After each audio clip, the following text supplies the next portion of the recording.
कहानी की शुरुआत होती है रायलैंड नाम के एक आदमी से, जो इस वक्त एक स्पेसशिप के अंदर था। एक स्लीप कैप्सूल के अंदर वो न जाने कितने वक्त से सो रहा था। धीरे धीरे वो मेडिकली इंड्यूस्ड कोमा से बाहर आया। जैसे ही उसकी आंखें खुली, शिप की एआई मैरी ने उससे कुछ सवाल पूछने शुरू किए ताकि पता चले कि उसकी दिमागी हालत ठीक है या नहीं। लेकिन प्रॉब्लम ये थी कि रायलैंड को इस वक्त कुछ भी याद नहीं था। एक बार में तो उसे अपना नाम तक याद नहीं आया। इस सब से वो बहुत घबरा गया। एक रोबोट आर्म उसकी बॉडी को चेक कर रही थी, पर उसे खतरा समझकर वो घबरा कर टेबल से उठ गया। वो शिप के अंदर भागता हुआ दूसरे लोगों को ढूंढने लगा। थोड़ी देर बाद उसे एक आदमी मिला, लेकिन जैसे ही उसने उस आदमी को देखा वो चौंक गया क्योंकि वो आदमी मर चुका था। अब रायलैंड और ज्यादा घबरा गया। वो जहाज के कॉरिडोर में भटकता रहा और समझने की कोशिश करने लगा कि वो है कहाँ पर। फिर उसे एक बड़ी खिड़की मिली। जब उसने बाहर देखा तो पता चला कि वो तो स्पेस के अंदर है। ये देखकर वो बिल्कुल ही हिल गया। उसने आसपास की मशीन्स देखी और एक अजीब बात समझ आई। वो जानता है इन मशीन्स के बारे में, उसे पता है इन्हें चलाना कैसे है। तब उसे एहसास हुआ कि वो जरूर एक साइंटिस्ट होगा।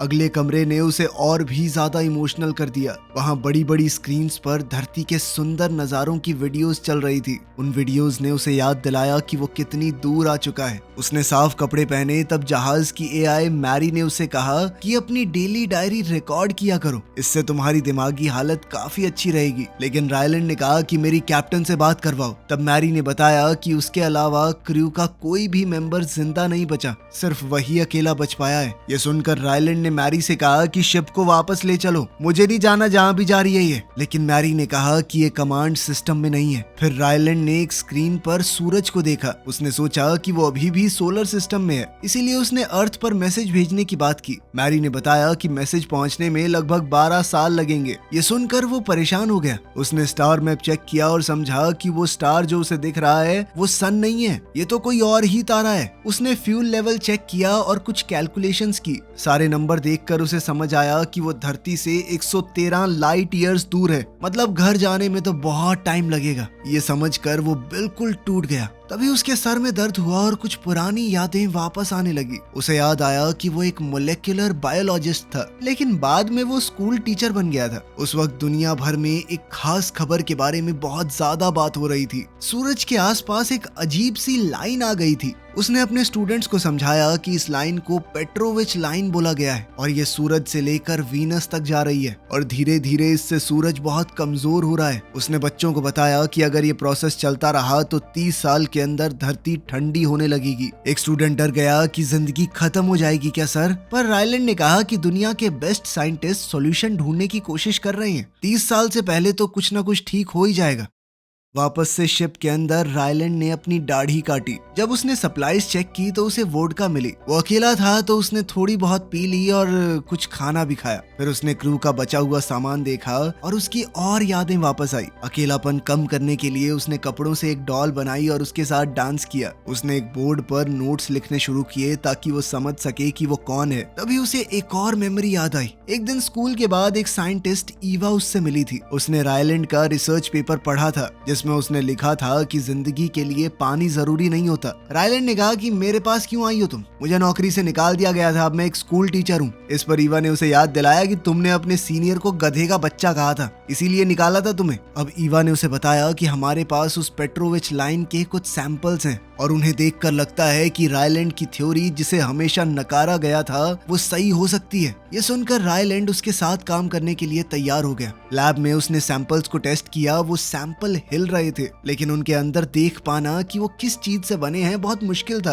काफी एक्सपेरिमेंट्स के बाद पता चला कि ये जो भी है ये चीज जिंदा है, लेकिन टेस्ट करते वक्त एक सेल बर्बाद हो गया। फिर जब उसके स्ट्रक्चर को स्टडी किया गया तो पता चला कि वो पानी से ही बने थे। ये देखकर वो बहुत चिढ़ गया क्योंकि उसकी थ्योरी गलत साबित हुई। फिर उसने ध्यान दिया कि ये जो सेल हैं ये लाइट को एब्जॉर्ब करते हैं और फिर अपनी जगह से हिलने के लिए इसी ताकत का इस्तेमाल करते हैं। ईवा ने कहा कि तुम्हारी थ्योरी गलत है, तुम घर जा सकते हो। लेकिन अब तो रायलैंड की दिलचस्पी जाग गई थी। उसने रिक्वेस्ट किया कि मुझे बस ये 3 सेल दे दो टेस्टिंग के लिए। उसे थोड़ा परेशान करने के बाद ईवा आखिरकार मान गई। अब रायलैंड ये पता लगाना चाहता था कि ये सेल वीनस की तरफ क्यों जा रहे हैं। सूरज के सबसे पास वाला प्लैनेट तो मरक्यूरी है, उसे क्यों इग्नोर किया? इस इसके लिए उसने एक एक्सपेरिमेंट प्लान बनाया। उसने एक डब्बे के अंदर बिल्कुल वैसा ही इन्वायरमेंट बनाया जैसा वीनस प्लैनेट पर है। एक्सपेरिमेंट शुरू होते ही ये सेल तुरंत ही डब्बे के अंदर चले गए। ऐसा होते ही रायलैंड डर गया, अगर ये डब्बा खुला तो ये सेल धरती पर खुले छूट जाएंगे। इसलिए रायलैंड ने गार्ड की मदद से लैब को सील कर दिया और सारी लाइट्स बंद कर दी, क्योंकि ये सेल लाइट की तरफ खींचे चले जाते हैं। अब जब बिना लाइट के उसने डब्बे को खोला तो उसे 3 चमकते हुए सेल दिखे, मतलब कि ये सेल बढ़ रहे हैं। ये प्रूफ था कि उन्हें सूरज की रोशनी और कार्बन डाइऑक्साइड गैस दोनों चाहिए रिप्रोड्यूस करने के लिए। उसने तुरंत ईवा को फोन किया और कहा कि मैंने बच्चा बनाया है मैंने। बाद में मिलिट्री उसे जेट से एक एयरक्राफ्ट कैरियर में ले गई। इतनी तेज उड़ने की हमारे भैया को आदत नहीं थी, तो वो नींद की दवाई लेकर सो गया और कैरियर पर पहुंचते ही उसने कई बार उल्टियां मारी। इसके बाद ईवा ने उसे दुनिया के सबसे बड़े साइंटिस्टों से मिलवाया। बाकी सबने भी उसके किए हुए एक्सपेरिमेंट को दोहराया और बिल्कुल सेम रिजल्ट मिला। उन सेल्स का नाम अब रखा गया एस्ट्रोफेज। लेकिन अभी भी सूरज के कमजोर होने का खतरा मंडरा रहा था। साइंटिस्टों ने फैसला किया कि उन्हें 2 मिलियन किलो एस्ट्रोफेज बनाना पड़ेगा। रायलैंड ने कंफ्यूज होकर कहा कि हम क्यों इनकी तादाद बढ़ा रहे हैं। तब ईवा ने उसे प्रोजेक्ट हेल मैरी का सीक्रेट बताया। दरअसल सिर्फ हमारा सूरज नहीं, बल्कि दुनिया के बहुत सारे तारे डिम हो रहे हैं। सिर्फ एक तारा सेफ है, जिसका नाम है टाउ सेटी, जो धरती से 11.9 लाइट ईयर्स दूर है। प्लान ये था कि एक स्पेस क्राफ्ट टाउ सेटी भेजा जाएगा, ताकि पता तो चले कि उस तारे को कुछ क्यों नहीं हो रहा। इंसानों की बनाई हुई कोई भी स्पेसशिप कभी इतनी दूर नहीं गई। लेकिन ऐसा नहीं है कि हम ऐसा स्पेसक्राफ्ट बना नहीं सकते, बात यह है कि उसे चलाएंगे कैसे। अब तक ऐसा फ्यूल ही नहीं था हमारे पास। लेकिन अब जो ये एस्ट्रोफेज नाम के सेल्स उन्हें मिले हैं, ये बड़ी आसानी से वो फ्यूल बन सकते हैं जो उन्हें वहां तक ले जाएंगे। लेकिन रायलैंड ने बताया कि हमें बहुत ध्यान से इस्तेमाल करना पड़ेगा इसका। ये इतने ज्यादा ताकतवर हैं कि इसके 1 किलो का इस्तेमाल करने से बड़ा शहर उड़ जाएगा। ईवा ने उसे समझाया, इसीलिए हम उसे समुद्र के बीच में इस जहाज पर बना रहे हैं। सबसे बड़ी और खतरनाक बात ये थी कि स्पेसक्राफ्ट का फ्यूल सिर्फ एक तरफा ट्रिप के लिए ही काफी होगा, मतलब एस्ट्रोनॉट्स कभी वापस नहीं आएंगे। सिर्फ कुछ छोटे प्रोब्स की मदद से वो डेटा वापस भेजेंगे पृथ्वी की तरफ। और अब इसी मिशन का हिस्सा बन गया था रायलैंड। उसे याद आ गया था कि इस मिशन से वापस जाना तो मुमकिन ही नहीं है। ये मिशन इतना खतरनाक इसीलिए था क्योंकि आज तक कभी किसी ने ऐसा कुछ किया ही नहीं। सिर्फ 3 लोग ही इस मिशन पर आने वाले थे, एक पायलट, एक इंजीनियर और एक साइंटिस्ट। इस मिशन के सक्सेसफुल होने की परसेंटेज बहुत कम थी। इसी वजह से मिशन का नाम हेल मैरी रखा गया, मतलब एक आखिरी हिम्मत भरी कोशिश। अब रायलैंड की ज्यादातर याददाश्त वापस आ गई थी। अब वो दोबारा से अपने साथियों के पास गया। उन्हें देखकर उसका दिल भरा है। उसने उनकी लाशें साफ की, उनकी तस्वीरें उनके कपड़ों की जेब में रखी और उन्हें याद करते हुए भावुक होकर कुछ बातें कही। रोते हुए उसने वादा किया कि वो मिशन को पूरा करने की पूरी कोशिश करेगा। फिर उसने अपने दोनों साथियों की लाशें बाहर स्पेस में भेज दी। कुछ समय बाद मैरी ने बताया कि उनका शिप टाउ सिटी के पास पहुंच रहा है, इसीलिए इंजन्स को बंद कर दिया गया। जैसे ही शिप उस तारे के ऑर्बिट में घुसा तो जहाज की ग्रेविटी बंद हो गई और रायलैंड हवा में तैरने लगा। मुश्किल से खुद को संभालते हुए उसने बाहर देखा। यहाँ पर भी वो पेट्रोविच लाइन मौजूद है, लेकिन तारा एकदम ठीक है। तभी उसने अपने पास में एक और स्पेसशिप देखा, जिसे देखकर वो बिल्कुल हैरान रह गया। जैसे ही वो शिप ज्यादा पास आ गया तो रायलैंड तुरंत पायलट की सीट पर गया और अपने शिप को थोड़ा दूर ले गया। लेकिन थोड़ी देर बाद दूसरा शिप दोबारा से पास आ गया। रायलैंड जितना दूर जाता वो उतना ही नजदीक आ जाता। आखिर में उस अजनबी शिप ने एक छोटी सी चीज उसकी तरफ फेंकी। रायलैंड डर गया कि कहीं ये कोई बम तो नहीं है, इसीलिए उसने उसे नजरअंदाज कर दिया। वो चीज उसके शिप से टकराकर कहीं और ही चली गई। थोड़ी देर बाद एक और वैसी ही चीज भेजी, लेकिन इस बार रफ्तार बहुत कम थी। तो रायलैंड ने ये सोचकर कि पिछले वाला बम तो नहीं था, तो इसे बाहर जाके पकड़ के देखता हूँ ये है क्या। उसने अपना सेफ्टी सूट पहना और जल्दी से इंस्ट्रक्शंस पढ़कर बाहर निकला। वो आज तक स्पेस में बाहर नहीं गया था। बड़ी मुश्किल से उसने ठीक समय पर जंप लगाकर उस चीज को पकड़ लिया। वापस अंदर आकर उसने उसे खोलने की कोशिश की, पर वो खुली नहीं। थोड़ी जांच करने के बाद पता चला कि वो जीनॉन नाम की एक गैस से बनी है, जो कि उसकी समझ से बाहर थी, क्योंकि हमारे प्लेनेट पर जीनॉन सिर्फ एक गैस है। इन एलियंस के पास ये सॉलिड स्टेट में कैसे है। खैर, तब उसे याद आया कि शिप के अंदर ग्रेविटी बनाने वाला सिस्टम भी तो है। उसने आर्टिफिशियल ग्रेविटी को चालू किया और शिप घूमने लगी। कुछ ही पलों में ग्रेविटी वापस आ गई। फिर उसने उस चीज को दोबारा से जांचा। स्कैन करके दोबारा से जीनॉन ही आ रहा था। इस बार उसने ढक्कन को घुमाया और वो खुल गई। तब मैरी अधिकारी ने चेतावनी दी कि कमरे में कोई फॉरेन बॉडी मौजूद है। रायलैंड ने तुरंत उस चीज को एकदम सुरक्षित एक बॉक्स के अंदर रखा। अंदर एक अजीब सी गोल चीज है जिसमें लाइंस बनी हुई थी। उसने दोबारा ढक्कन खोला तो एक और छोटी गोल चीज मिली जिसमें रॉड्स लगी हुई थी। अचानक वो उसके हाथ से छूटकर सीधा खड़ी हो गई। रायलैंड ने उसे तारों के मैप से मिलाया और समझ गया कि ये अजनबी जीव बता रहा है कि वो कहां से आया है। ये लोग तो धरती से भी ज्यादा दूर से यहाँ पर आए हैं। रायलैंड ने रॉड्स को अरेंज करके धरती की लोकेशन दिखाई और इस चीज को वापस उस अजनबी शिप की तरफ भेज दिया। कुछ देर बाद वहां से एक सुरंग जैसी चीज बनने लगी। रायलैंड समझ गया कि ये दोनों शिप्स को जोड़ने की कोशिश हो रही है। उस सुरंग ने दोनों शिप्स को जोड़ दिया। रायलैंड सूट पहनकर ध्यान से सुरंग पार करके दूसरी शिप की खिड़की तक पहुंचा। अचानक उसकी खिड़की के पीछे कुछ हिलता हुआ दिखा। वो इतना घबरा गया कि सुरंग में पीछे गिर गया। बड़ी मुश्किल से दीवार पकड़कर उसने खुद को संभाला। फिर दोबारा खिड़की के पास गया। इस बार उसने एक अजनबी का हाथ हिलता हुआ देखा। उस प्राणी ने कुछ छोटे खिलौने दिखाए, एक छोटा रायलैंड और एक छोटा शिप का मॉडल। उन खिलौनों को हिलाकर उसने इशारा किया कि तुम वापस अपने जहाज में चले जाओ। जैसे ही रायलैंड वापस गया, अजनबी ने सुरंग हटा दी और अपने जहाज को भी रायलैंड की शिप की तरफ घुमाया ताकि वहां भी ग्रेविटी आ सके।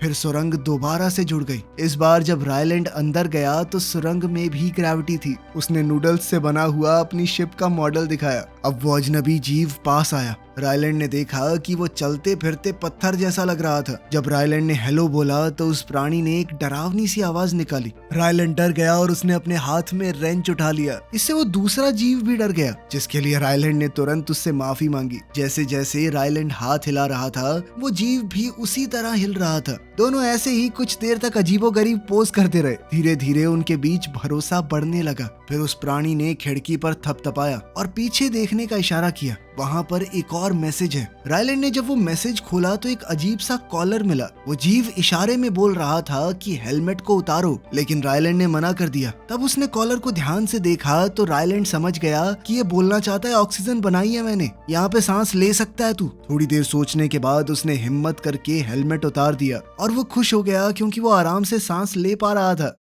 बाद में उसने पहले वाले मैसेज को दोबारा देखा और समझा कि उसने पेट्रोविच लाइन दिखाई थी। मतलब वो एलियन भी यहाँ पर इसी प्रॉब्लम का आंसर ढूंढने आया है। रायलैंड सुरंग में वापस गया और इशारा किया कि दोनों मिलकर काम कर सकते हैं, लेकिन पहले उन्हें आपस में बात करना सीखना होगा। उसने सोचा कि मैथ्स तो यूनिवर्सल है, वो हर जगह एक जैसा होता है। इसीलिए उसने नापने वाली टेप दिखाई, लेकिन वो जीव तो उसके साथ खिलौने की तरह खेलने लगा। फिर उसने घड़ी दिखाई, लेकिन तब भी कुछ समझ नहीं आया। तब रायलैंड ने देखा कि उस अजनबी जहाज में अंधेरा है और इस जीव का कोई चेहरा नहीं है। उसने अंदाजा लगाया कि ये जीव अंधा हो सकता है ये आवाज के गूंजने से रास्ता समझता हो। रायलैंड ने उस जीव का नाम रॉकी रखा। फिर वो अपने शिप में गया और घड़ी को बदला ताकि उसके नंबर ऊपर उभर आए। जब उसने उस जीव को दिखाया जिसका नाम अब उसने रॉकी सोचा था, तो रॉकी ने नंबर्स महसूस किए और खुशी से छोटा सा डांस करने लगा। रायलैंड ने उसे थम्स अप सिखाने की कोशिश की, लेकिन रॉकी के हाथ की बनावट अलग थी, इसीलिए वो हमेशा थम्स डाउन करता था। थोड़ी देर बाद रॉकी एक और चीज लेकर आया जिसमें घूमने वाला निशान है। रायलैंड समझ गया कि ये उनकी घड़ी है। फिर रायलैंड अपना लैपटॉप और माइक लेकर सुरंग में आया। उसने हर नंबर की तरफ इशारा किया और रॉकी की आवाज रिकॉर्ड की। धीरे धीरे उसने रॉकी की भाषा समझने के लिए एआई का इस्तेमाल करके एक ट्रांसलेटर बनाना शुरू किया। इस तरह दोनों एक दूसरे की बात को समझने लगे थे और उनकी दोस्ती और मिशन दोनों एक साथ आगे बढ़ने लगे। रायलैंड ने अपने सारे टेस्टिंग के रिकॉर्ड बनाने शुरू किए ताकि जो कुछ भी वो सीख रहा है उसे बाद में अर्थ तक भेज सके। एलियन अपनी सारी चीजें एक अजीब से मटेरियल से बना रहा था। उस मटेरियल का कोई नाम नहीं था, इसलिए रायलैंड ने उसका नाम ज़ीनोनाइट रख दिया। एक दिन रायलैंड ने रॉकी को एस्ट्रोफेज दिखाया। रॉकी ने तुरंत उसे पहचान लिया और कहा कि ये बहुत खतरनाक चीज है। इससे ये कंफर्म हो गया कि रॉकी भी उसी प्रॉब्लम की वजह से यहाँ पर आया था। रॉकी ने खुशी से कहा कि अब उसे अकेला महसूस नहीं हो रहा। वैसे तो वो भी कई सारे लोगों के साथ आया था, लेकिन सब लोग मर गए, बिल्कुल वैसे ही जैसा रायलैंड के क्रू के साथ हुआ था। दोनों ने फैसला किया कि वो मिलकर स्टार्स को बचाएंगे। अब मॉडल्स और ट्रांसलेटर की मदद से रायलैंड ने अपनी अब तक की सारी रिसर्च रॉकी को समझाई। जब रायलैंड सोने के लिए टनल से बाहर जाने लगा तो रॉकी बेचारा घबरा गया कि वो कहीं मर ना जाए। तब रायलैंड ने उसे सोने का मतलब समझाया। रॉकी ने बताया कि उसकी दुनिया में सब लोग साथ में सोते हैं ताकि सेफ रहें।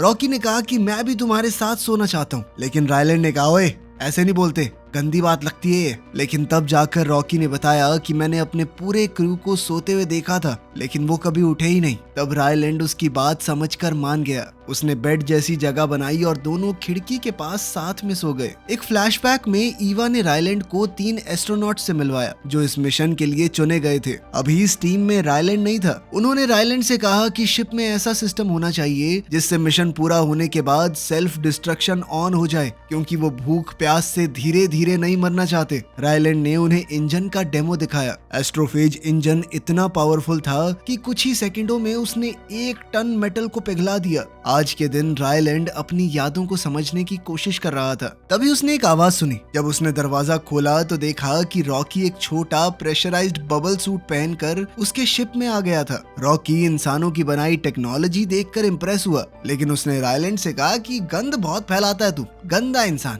रायलैंड ने कहा कि दोनों को अलग अलग अपने अपने शिप्स में काम करना चाहिए। उसने कहा कि मैं यहीं पे एक कमरा बना लेता हूँ, दोनों साथ में काम करेंगे यार, जल्दी हो जाएगा। रॉकी रायलैंड की बात मानता नहीं था। फिर ये भी बात है कि कुत्ता थोड़ी एलियन है, वो भी हमसे एडवांस। रॉकी के खाना खाने का तरीका भी उसे बहुत अजीब लगा। रॉकी दीवार के आर पार देख सकता था और उसकी सुनने की ताकत बहुत तेज थी, इसीलिए रायलैंड को बिल्कुल भी प्राइवेसी नहीं मिल रही थी। खैर, शिप्स की टेक्नोलॉजी के बारे में बात करते हुए रायलैंड को पता चला कि रॉकी की प्रजाति रेडिएशन के बारे में कुछ नहीं जानती। रायलैंड ने उसे समझाया कि रेडिएशन की वजह से ही तुम्हारे क्रू की मौत हुई है। रॉकी बच गया क्योंकि उसकी वर्कशॉप एस्ट्रोफेज के पास थी और एस्ट्रोफेज रेडिएशन से बचाता है। दोनों ने फैसला किया कि उन्हें इस सूरज के आसपास वाले एस्ट्रोफेज के सैंपल चाहिए कि कहीं ये अलग तो नहीं। रायलैंड ने शिप्स अलग किया और अपने जहाज को नजदीक के प्लैनेट की तरफ ले गया। सफर 11 दिन तक चला। इस दौरान रायलैंड ने रॉकी को अर्थ की रिकॉर्डिंग्स दिखाई। रॉकी ने बताया कि मुझे अपना साथी याद आ रहा है, मतलब एक तरह से उसकी बीवी जिसके साथ वो 186 साल तक रहा। ये बात रायलैंड को बड़ी अजीब लगी। पता चला कि रॉकी की प्रजाति 300 से ज्यादा साल तक जीती है। तभी अचानक रायलैंड को एक और फ्लैशबैक दिखा। वो शिप के बार में टीम के साथ था। पार्टी में उसका कुछ खास मन नहीं लग रहा था तो वो बाहर निकल गया। बाहर उसे ईवा मिली। रायलैंड ने कहा कि सब लोग इतने खुश कैसे हो सकते हैं, सबको पता है कि ये 3 एस्ट्रोनॉट्स मरने वाले हैं, वापस नहीं आएंगे।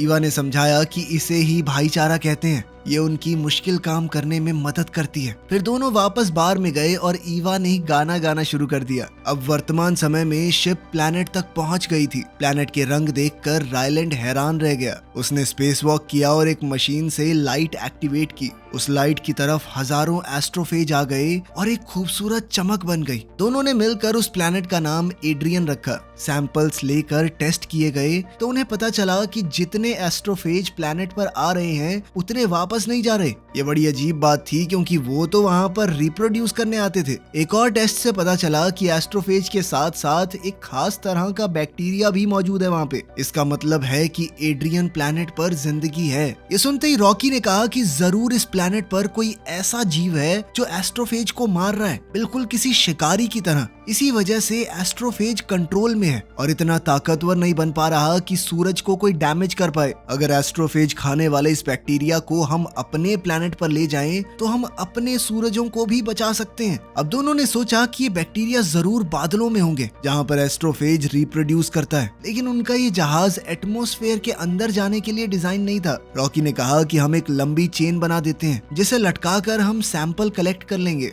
जिस पर रायलैंड ने कहा कि ये बिल्कुल मछली पकड़ने जैसा है। लेकिन दिक्कत ये थी कि रायलैंड जहाज का साइंटिस्ट था, पायलट नहीं। उसको ज्यादा एक्सपीरियंस नहीं था जहाज उड़ाने का, इसीलिए उसने पूरी प्रैक्टिस की ताकि शिप ज्यादा एटमॉस्फेयर में ना चला जाए, क्योंकि फिर वो प्लैनेट के अंदर खिंचे चले जाएंगे। प्रैक्टिस के दौरान रॉकी अर्थ के लिए वीडियोस बनाता रहता। उसे लग रहा था कि पृथ्वी पर लोग उसे लाइव देख रहे हैं। रायलैंड ने बताया कि भाई ये लाइव नहीं है, लास्ट में एक प्रोब भेजेंगे, उसमें ये सारी इंफॉर्मेशन होगी, वो जाएगा पृथ्वी तक। ये सुनकर रॉकी ने कहा कि तू खुद जा तो रहा है, ले जाइयो ना। इस पर रायलैंड ने भारी मन से कहा कि भाई मैं नहीं जा सकता वापस, यहीं मर जाऊंगा मैं, इतना फ्यूल ही नहीं है मेरे पास वापस जाने का। ये सुनकर रॉकी बहुत मायूस हो गया। उसने अकेले में जाकर कुछ कैलकुलेशंस की और बाद में वो रायलैंड के सामने आया और धीरे से कहा कि नहीं मरेगा तू, मैं तुझे फ्यूल दूंगा, मेरे पास इतना फ्यूल है, मैं थोड़ा धीरे चला जाऊंगा, 4 साल ज्यादा लगेंगे मुझे, लेकिन तू वापस जाएगा। अपने इस अनजान दोस्त की बात सुनकर रायलैंड बहुत इमोशनल हो गया। उसने रॉकी के बबल सूट को हग किया।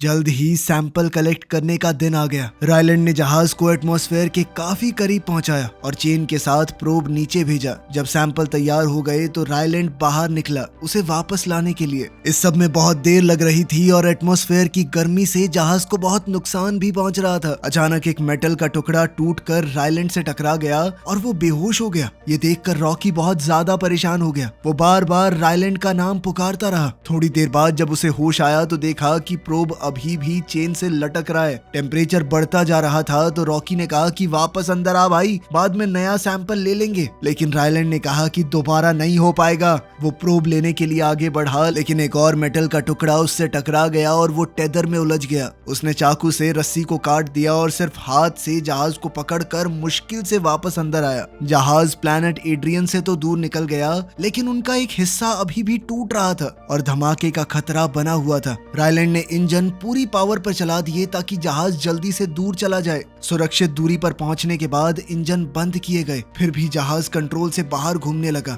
रायलैंड ने चेक किया तो पता चला कि फ्यूल टैंक में छेद हो गया है और 2 कंटेनर से फ्यूल लीक हो रहा था। सिचुएशन खतरनाक थी, इसीलिए उन्हें उन फ्यूल कंटेनर्स को अलग करना पड़ा ताकि शिप बच सके और मिशन जारी रह सके। अब जहाज बहुत जोर से हिल रहा था, इतनी स्पीड में बटन दबाना मुश्किल हो रहा था, लेकिन रायलैंड ने हिम्मत नहीं छोड़ी। उसने कोशिश करके दोनों फ्यूल कंटेनर्स अलग कर दिए। जैसे ही वो अलग हुए शिप फिर से सीधा चलने लगा, लेकिन अचानक आए झटके की वजह से रायलैंड और रॉकी दोनों बेहोश हो गए। थोड़ी देर बाद रायलैंड को होश आया। उसने घूमती हुई ग्रेविटी बनाने वाली मशीन चालू करने वाला बटन दबाने की कोशिश की ताकि शिप को अंदर से चलाना आसान हो जाए, लेकिन उसकी ताकत खत्म हो गई थी। वो फिर से बेहोश हो गया। रॉकी भी होश में आया। उसने रायलैंड से बात करने की कोशिश की लेकिन ट्रांसलेटर काम नहीं कर रहा था। रॉकी बहुत घबरा गया। मजबूरी में वो अपने सेफ्टी बबल से बाहर निकला। बाहर का माहौल उसके शरीर को दर्द दे रहा था, फिर भी उसने खुद जाकर बटन दबाए। फिर रॉकी ने बहुत मुश्किल से रायलैंड को फर्स्ट एड रूम तक पहुंचाया,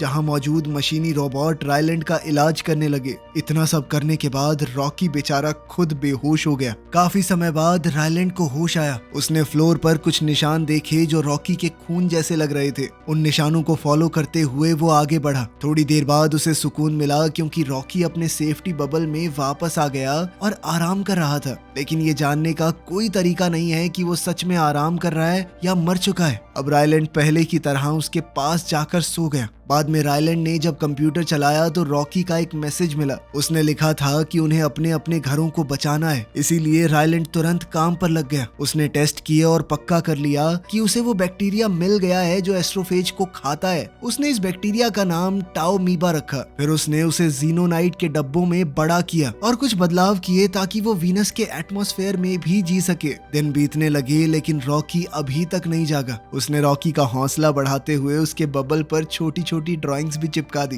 कुछ देर बाद रायलैंड थोड़ी देर के लिए सोया। अचानक एक आवाज से उसकी आंख खुल गई। उसने देखा कि रॉकी ठीक हो गया था। खुशी के मारे उसने तुरंत रॉकी को गले लगा लिया।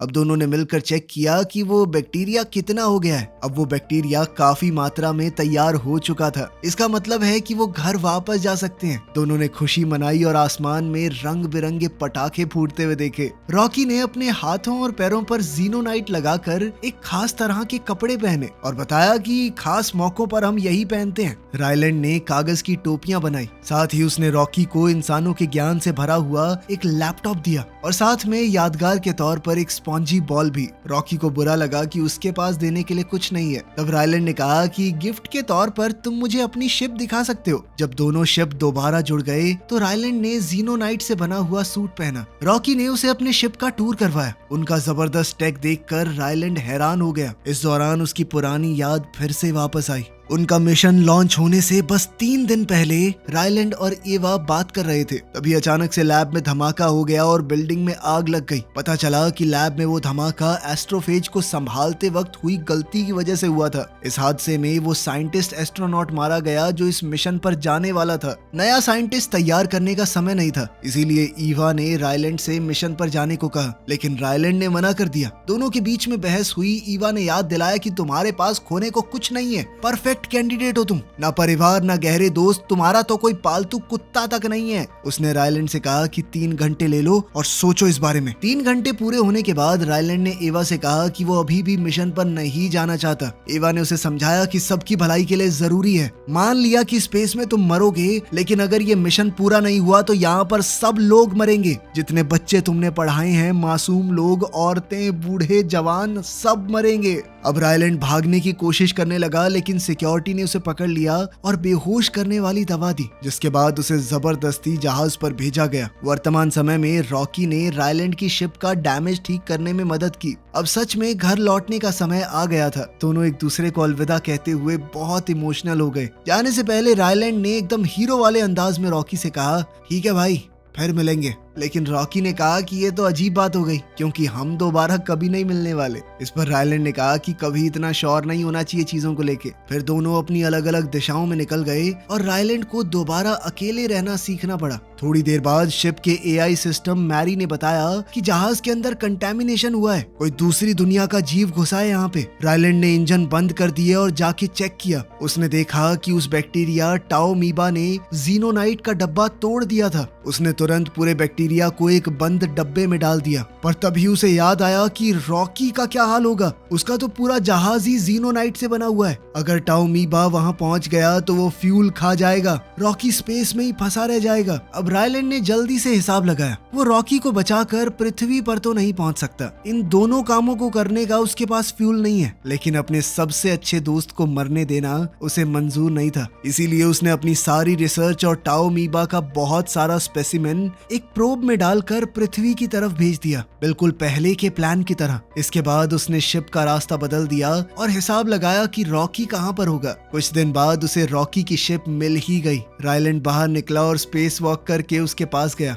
उसने जोर जोर से खिड़की पर हाथ मारा। रॉकी आया और उसे अंदर ले गया। कई सालों बाद वो प्रोब आखिरकार पृथ्वी पर पहुंच गया। ईवा ने रिकॉर्डिंग्स में रॉकी को देखा। अर्थ का टेम्परेचर काफी कम हो चुका था, लेकिन अब लोगों के पास अपने सूरज को बचाने का तरीका था। वहीं दूसरी ओर हम रॉकी के प्लैनेट को देखते हैं, जो पहले ही बच चुका था रायलैंड की वजह से। एलियंस ने रायलैंड का धन्यवाद करते हुए उसके लिए पृथ्वी जैसी ही जगह बना दी थी। साथ ही उसने एलियंस की भाषा भी सीख ली थी और अब बिना ट्रांसलेटर के वो रॉकी से सीधी बात करता था। एक दिन रॉकी ने बताया कि साइंटिस्टों ने एक नया स्पेसशिप बना दिया है, जिससे रायलैंड चाहे तो पृथ्वी वापस जा सकता है। लेकिन रायलैंड ने कहा कि मुझे सोचने के लिए थोड़ा वक्त चाहिए। इस पर रॉकी खुश होकर बोला कि भाई जितना चाहिए उतना टाइम ले। दरअसल रायलैंड वहीं रहकर अब एलियन बच्चों का टीचर बन चुका था। वीडियो पसंद आई तो लाइक कर देना, चैनल को सब्सक्राइब कर लेना। मिलते हैं अगली वीडियो में।